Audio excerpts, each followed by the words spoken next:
செத்து போச்சு. எங்கள் அப்பா அருவா எடுத்து கழுத்தை அறுத்துட்டான்.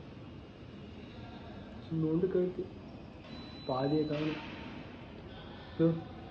இப்படி கிடக்குது. என்னையே பார்த்த மாதிரி கண்ணு வச்சு பார்க்க முடியல. கண்ணெல்லாம் ரத்தம். என் தப்பு தான். நான் மட்டும் சினிமாவுக்கு போகாமல் இருந்திருந்தா எங்கள் அம்மாவை காப்பாற்றிருக்கலாம். மணியண்ணா ஒரு அருவாகுண்ணா. நான் அப்பா வச்சிருக்க மாதிரி அப்படியே ஒரே விட்டு.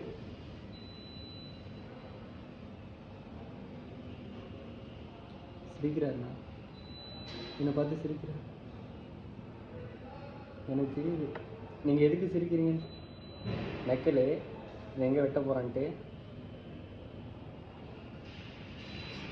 சிரிக்காத சொல்லலாம். நீங்கள் அசிங்கமாக இருக்கேன். சிரிக்காத சொல்கிறேன்.